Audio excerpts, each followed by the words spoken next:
Hi friends, இன்றைக்கி கல்யாண வீட்டு சுவையில் எப்படி பிரிஞ்சு செய்வதுன்னு பார்க்கலாமாங்க. அதுக்கு ஒரு பாத்திரத்தில் கொஞ்சமாக நெய் விட்டுக்கோங்க.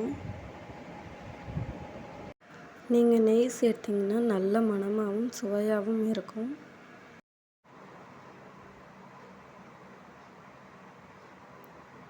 அது கூட கொஞ்சமாக எண்ணெய் விட்டுக்கலாம். எண்ணெய் சேர்த்துக்கோங்க. சேர்த்துட்டு தேவையான அளவு பட்டை, கிராம்பு, சோம்பு, பிரிஞ்சி இலை, அன்னாசிப்பூ எல்லாம் சேர்த்துக்கோங்க. சேர்த்துட்டு நல்லா வெடித்து வரட்டும். கலர் மாறும். கலர் மாறினதுக்கப்புறம் அது கூட நான் 4லேருந்து 5 பெரிய வெங்காயம் கட் பண்ணி எடுத்துருக்கேன் நீளமாக. அதையும் சேர்த்து வதக்கிக்கலாம்.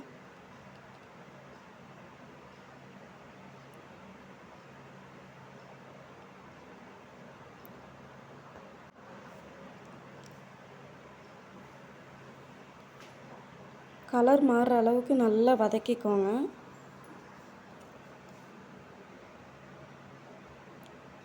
கொஞ்சமாக இஞ்சி பூண்டு பேஸ்ட் எடுத்துக்கோங்க. அதையும் சேர்த்துக்கலாம். சேர்த்துட்டு நல்லா வதக்கி விடுங்க. அடி பிடிக்காமல் நல்லா கிளறி விடுங்க. கிளறி விட்டுட்டு 1 டேபிள் ஸ்பூன் தனி மிளகாய்த்தூள் எடுத்துக்கோங்க. அதையும் சேர்த்துக்கலாம். சேர்த்துட்டு பிரியாணி மசாலா கொஞ்சம் சேர்த்துட்டு நல்லா கிளறி விடுங்க. அடி பிடிக்காமல் கிளறி விடுங்க.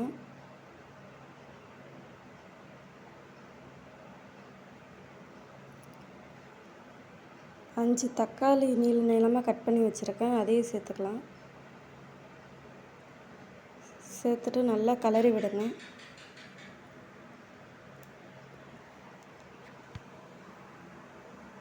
கலர் மாறுற வரைக்கும் கிளறி விடுங்க. கல்லுப்பு கொஞ்சமாக எடுத்துக்கலாம் தேவையான அளவு.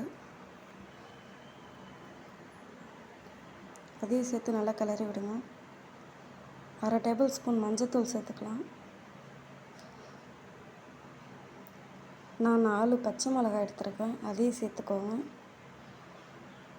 சேர்த்துட்டு நல்லா வதக்கி விட்டுறலாம்.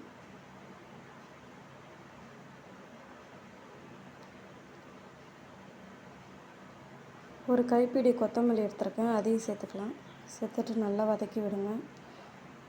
புதினாவும் சேர்த்துக்கோங்க. புதினா இருந்தாலும் சேர்த்துக்கோங்க. என்கிட்ட புதினா இல்லை, அதனால் நான் சேர்க்கல. உங்களுக்கு தேவைன்னா சேர்த்துக்கோங்க.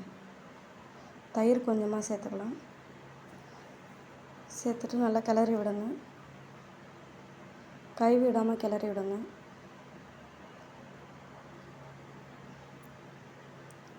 காய்கறி நான் கேரட், உருளைக்கிழங்கு எடுத்துருக்கேன். அதையும் சேர்த்துக்கலாம். சேர்த்துட்டு நல்லா கிளறி விடுங்க.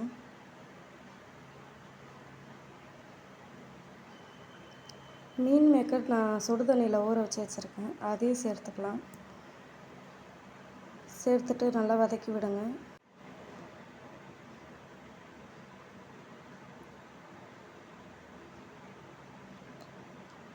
அரை லெமன் புழிஞ்சு விட்டுக்கலாம்.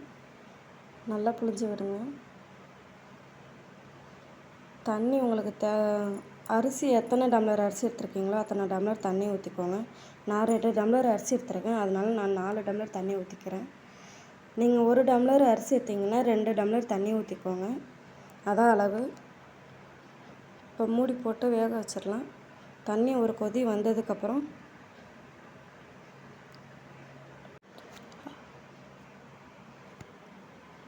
அரிசி சேர்த்துக்கோங்க. கையால் எடுத்து போட்டுக்கலாம். அரிசி நீங்கள் அப்படியே சேர்த்திங்கன்னா சாதம் குழையறதுக்கும் வாய்ப்பு இருக்குது. அதனால் அப்படியே சேர்க்காதீங்க.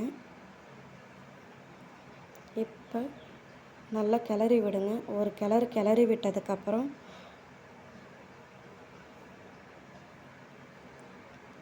மூடி போட்டு தம்மில் போட்டுருங்க. வெயிட்டான பொருளை எதனா தூக்கி மேலே வச்சுருங்க. மேலே வச்சுட்டா அவ்வளோதான் ஃப்ரெண்ட்ஸ், சூடான சுவையான பிரிஞ்சி ரெடி. இதுக்கப்புறம் மேலே கொஞ்சமாக நெய் விட்டு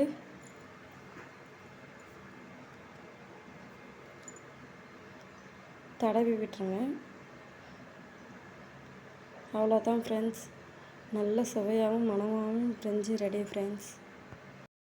நீங்களும் வீட்டில் ட்ரை பண்ணி பார்த்துட்டு எப்படி இருக்குன்னு சொல்லுங்கள் ஃப்ரெண்ட்ஸ். மறக்காமல் சப்ஸ்கிரைப் பண்ணிவிடுங்க ஃப்ரெண்ட்ஸ். தேடும் இரவிலே உயிரே எதை தேடி அலைகிறாய், கதை சொல்ல அழைக்கிறேன் உயிரே.